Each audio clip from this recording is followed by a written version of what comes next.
প্রিয় দর্শক, আপনাদের শুভেচ্ছা জানিয়ে চ্যানেল আইয়ের নিয়মিত আয়োজন সংবাদপত্রে বাংলাদেশের আজকের আয়োজনটি শুরু করছি।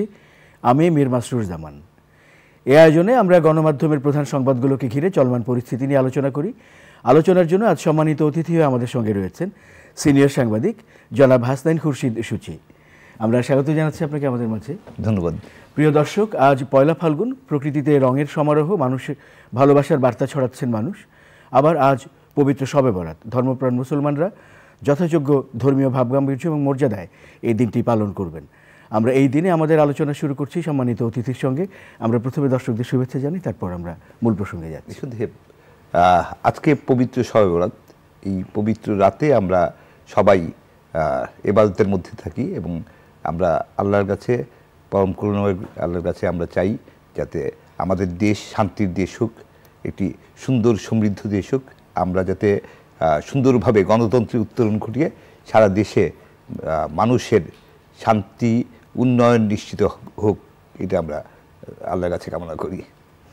অনেক ধন্যবাদ। আমরা গণমাধ্যমের শিরোনাম জুড়ে বেশিরভাগ সংবাদপত্রে যা দেখা যাচ্ছে, নির্বাচনের বিষয়টি প্রাধান্য পেয়েছে। কবে নির্বাচন, কোন ধরনের নির্বাচন, যেমন আমরা দেখছি ডিসেম্বরের শেষে জাতীয় নির্বাচনের চিন্তা, এরকম একটি শিরোনাম অনেকগুলোতে রয়েছে। মাননীয় প্রধান উপদেষ্টা যে বৈশ্বিক সরকারের শীর্ষ সম্মেলনে যোগ দিচ্ছেন, সেখানেও এই ধরনের কথাবার্তা এসেছে। এবং তবে জাতীয় নির্বাচন না স্থানীয় নির্বাচন, এরকম বিষয়গুলো শিরোনামের মধ্যে রয়েছে।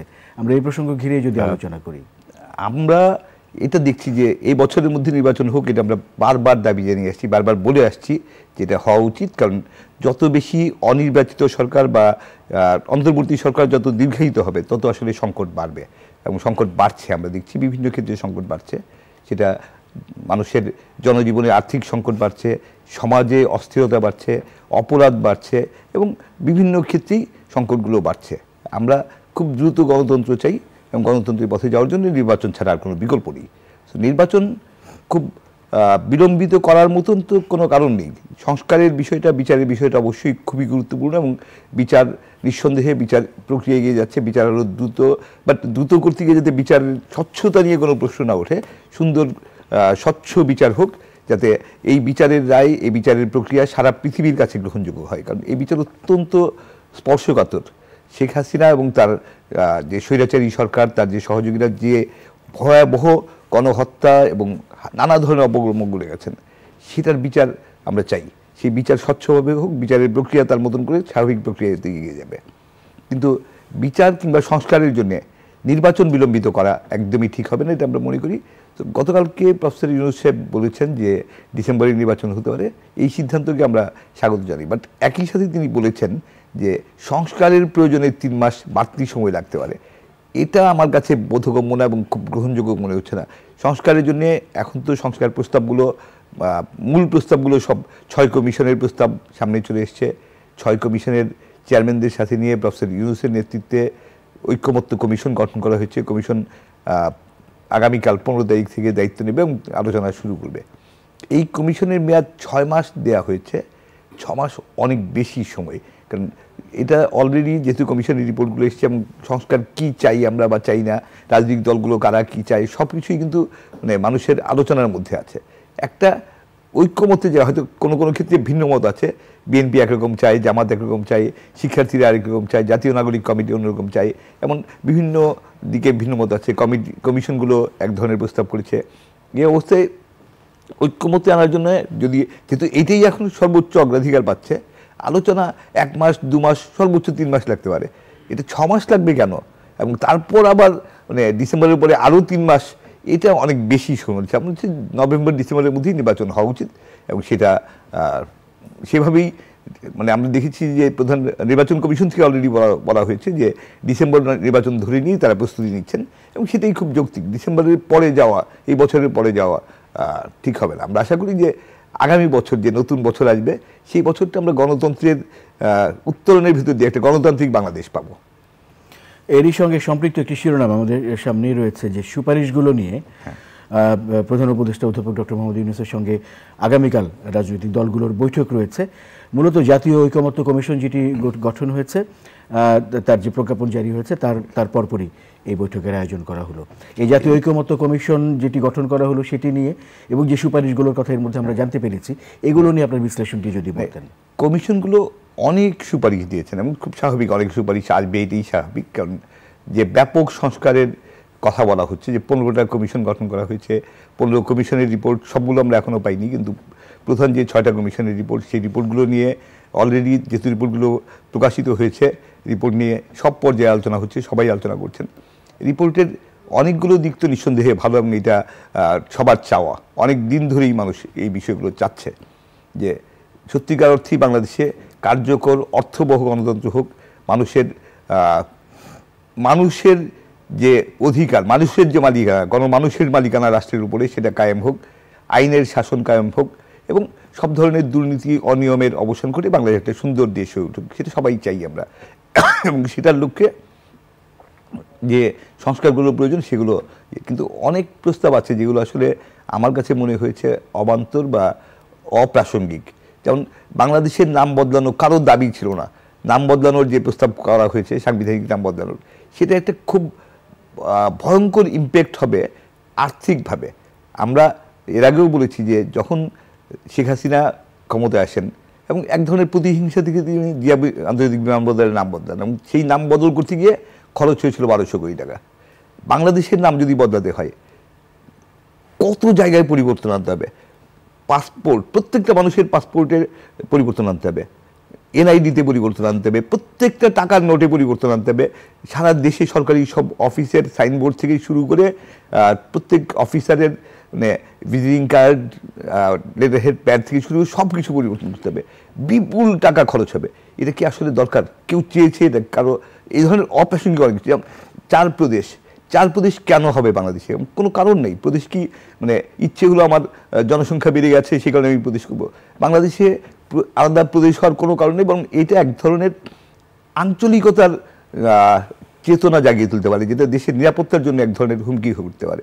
এমনিতেই আমরা জানি যে মায়ানমার ভেঙে আরাকানের দিকে একটা নতুন রাজ্য গড়ে উঠছে, নতুন রাষ্ট্র গড়ে উঠছে এবং সেখানে বাংলাদেশের চট্টগ্রাম, পার্বত্য চট্টগ্রাম ঘিরে বিভিন্ন ষড়যন্ত্রের কথা আমরা বারবার শুনি।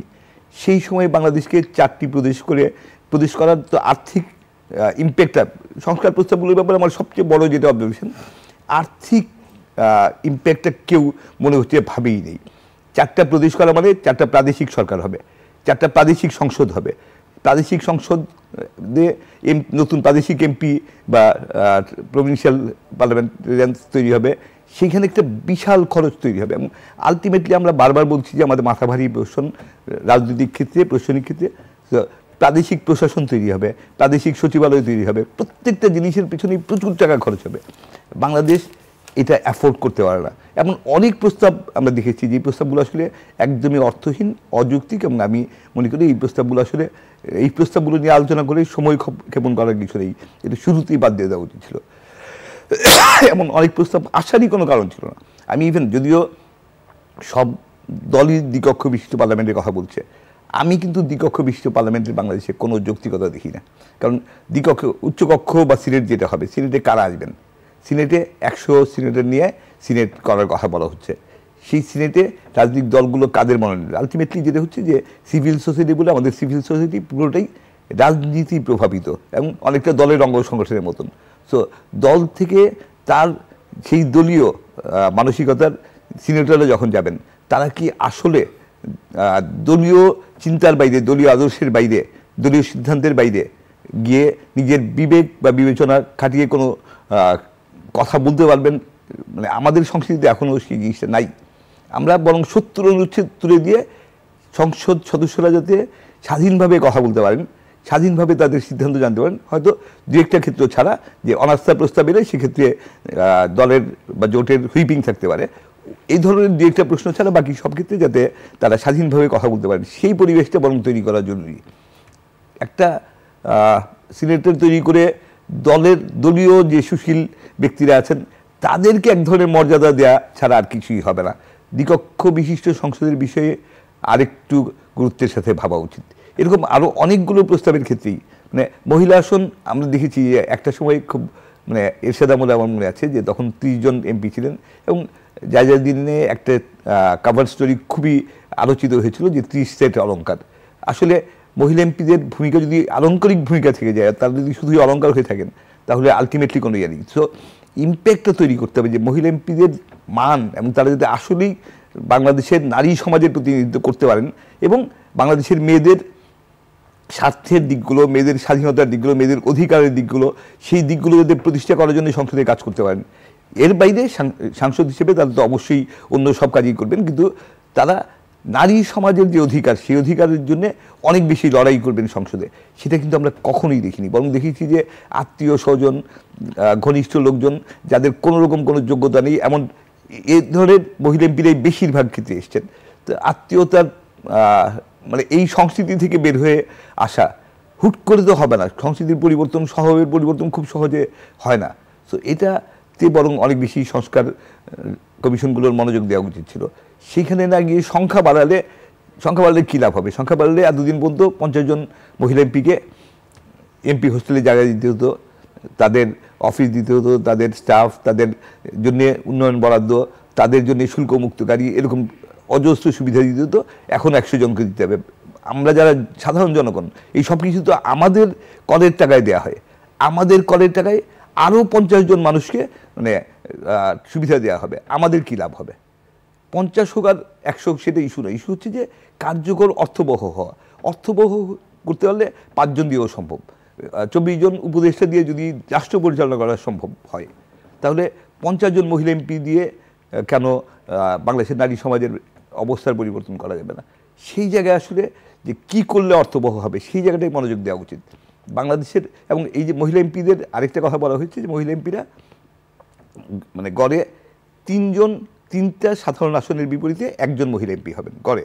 যেহেতু 100 জন মহিলা, 300 জন সাধারণ এমপি, 100 জন মহিলা, তবে 3টা নির্বাচনী এলাকা নিয়ে 1 জন মহিলা এমপির মানে নির্বাচনী এলাকা হবে। এবং সেখানে যদি প্রত্যক্ষ ভোট হয়, তারা প্রত্যক্ষ ভোটের কথা বলছেন। 3 এমপি মানে যে এলাকা, সেখানে বিপুল ভোটার, 1 জন মহিলা প্রার্থীর পক্ষে সেই বিপুল 3 আসনের ভোটারের কাছে যাওয়া কি আদৌ সম্ভব? এবং সেখানে গিয়ে ভোটারদের সাথে কথা বলা, ভোটারদের সাথে একটা ভোটারদের আস্থা অর্জন করা, এবং নির্বাচনের পরে যিনি নির্বাচিত হবেন সেই 3 নির্বাচনী আসনের ভোটারদের যে প্রত্যাশা, সেই প্রত্যাশা পূরণ করা কি আদৌ সম্ভব? তো এমন অনেক ক্ষেত্রেই আছে যেগুলো আসলে অপ্রাসঙ্গিক এবং অপ্রয়োজনীয়। সেই বিষয়গুলো নিয়ে অনর্থক আলোচনা দীর্ঘায়িত করে যেটা হবে যে মূল আলোচনা, মূল সংস্কারের যে বিষয়, সেটা ধামাচাপা পড়ে যাবে। এবং এতগুলো কমিশন হলো অর্থনৈতিক সংস্কারের জন্য। আমাদের সবচেয়ে বড় সমস্যা হচ্ছে যে আমাদের শেখ হাসিনা 18 লাখ কোটি টাকা 28 লাখ কোটি টাকা বিদেশে পাচার করে নিয়ে গেছেন এবং আত্মসাৎ করেছেন শেখ হাসিনা এবং তার যে সহযোগীরা। আমাদের বিশাল বিদেশি ঋণের বোঝা মাথায় চাপিয়ে দিয়ে গেছেন। অর্থনৈতিক সংস্কার কীভাবে হবে? মানুষের কর্মসংস্থান কীভাবে হবে? কীভাবে দেশের অর্থনৈতিক উন্নয়ন হবে? প্রচুর মিথ্যা তথ্য দিয়ে অর্থনীতিকে ফুলিয়ে ফাঁপিয়ে দেখানো হয়েছে। আসল উন্নয়নটা কীভাবে হবে? সেই জায়গায় একটা অর্থনৈতিক উন্নয়নের জন্য সেই ধরনের একটা কমিশন করা বা সেই জায়গাটায় মনোযোগ দেওয়া দরকার ছিল। সেই মনোযোগ আমরা কম দেখছি। অনেক বেশি রাজনৈতিক বিষয়গুলো, এবং রাজনৈতিক বিষয়ের মধ্যে এমন অনেক অপ্রাসঙ্গিক বিষয় আছে যেটা আসলে মানুষের কিচ্ছু আসে যায় না। মানুষের কোনো মানে মানুষের চিন্তাই নেই যে 4 প্রদেশ না 1 প্রদেশ। আমাদের এক দেশ আছে, এক দেশ, এবং আমাদের ভাষা, সংস্কৃতি সব কিছুই মূলত এক, এবং সংখ্যাগরিষ্ঠ মানুষের ধর্ম এক, সংস্কৃতি এক। এর মধ্যে আলাদা করে 4টা প্রদেশের দরকারটা কি? শিরোনাম আমরা প্রথমে যেটি আলোচনা করছিলাম নির্বাচন কেন্দ্রিক, এর সঙ্গে সম্পৃক্ত আরেকটি শিরোনাম আমাদের সামনে রয়েছে। এটিও বড় শিরোনাম হিসেবে এসছে। স্থানীয় নির্বাচন নিয়ে এগোচ্ছে সরকার, বিএনপি বিরোধিতা করলেও সমর্থন ছাত্র জামায়াতের। স্বাভাবিকভাবেই বিষয়টা আসলে রাজনৈতিক, যার যার সুবিধা থেকে যে কথা বলছে। যে ছাত্ররা নতুন দল করছে, তাদের নতুন দলকে সারা দেশের মানুষের কাছে পৌঁছে দেওয়ার জন্য, মানুষের সাথে একটা সম্পর্ক করার জন্য স্থানীয় নির্বাচন হলে তাদের জন্য সুবিধা হয় যে তারা সেখানে মানুষের সাথে সংসদ নির্বাচনের আগেই এই নির্বাচনের ভিতর দিয়ে মানুষের কাছে যাওয়ার সুযোগ পাবে।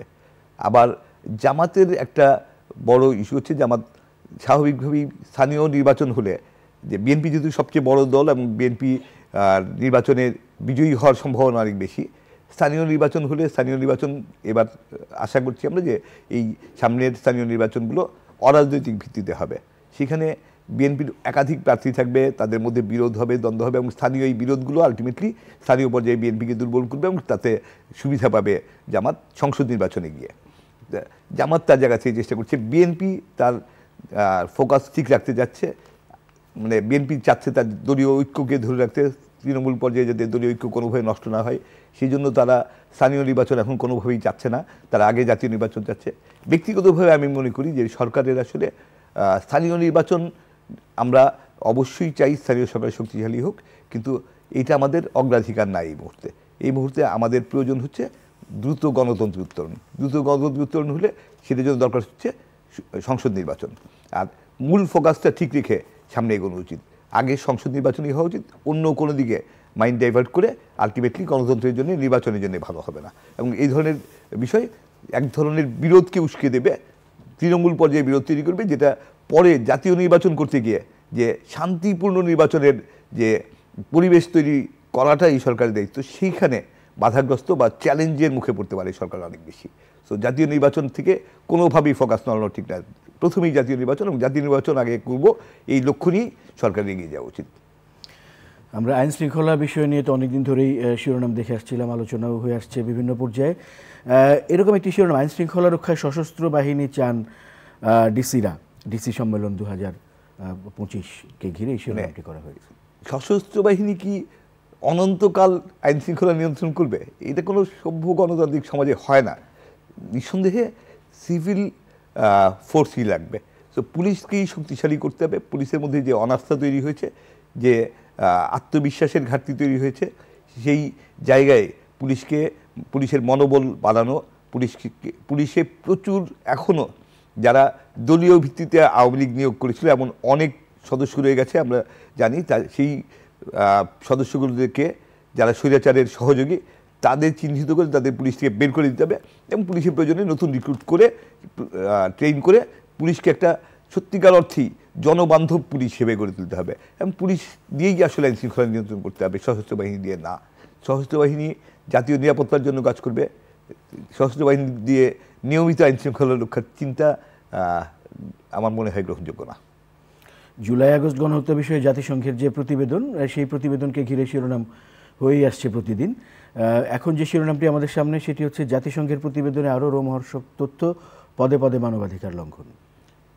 জাতিসংঘের এই প্রতিবেদন বাংলাদেশের জন্য আসলে অসম্ভব রকম গুরুত্বপূর্ণ। আমরা সবাই আমাদের চোখের সামনে দেখেছি যে শেখ হাসিনা তার সরকার মানে ভয়ঙ্করভাবে মানুষের উপরে ঝাঁপিয়ে পড়েছিল। তার নির্বিচারে মারণাস্ত্র দিয়ে মানুষকে খুন করেছে, একজন দুজন না, শত শত মানুষকে খুন করেছে, গণহত্যা চালিয়েছে। এবং সেই গণহত্যার সময় আমরা দেখেছি যে তার যে স্বরাষ্ট্রমন্ত্রী তিনি গিয়ে পুলিশের সাথে কথা বলছেন, পুলিশ বলছে যে একটা গুলি করলে একটা মরে, কিন্তু কেউ পেছায় না। এই ধরনের দৃশ্য, এই ধরনের ভিডিওগুলো কিন্তু সোশ্যাল মিডিয়াতে ছড়িয়ে আছে। আমরা সবই জানি, সবই দেখেছি, কিন্তু তারপরও আন্তর্জাতিক স্বীকৃতি, যেটা সারা পৃথিবীর মানুষের কাছে সত্য তুলে ধরার জন্যে একটা অনেক বড় বিষয়, এবং বিচার প্রক্রিয়াকে বিশ্বাসযোগ্য করার জন্য, বিচার প্রক্রিয়ায় এগিয়ে নিয়ে যাওয়ার জন্যে এটা অত্যন্ত গুরুত্বপূর্ণ। এবং এই রিপোর্ট নিঃসন্দেহে বাংলাদেশের জন্য অত্যন্ত সহায়ক হবে যে বিচার নিশ্চিত করতে।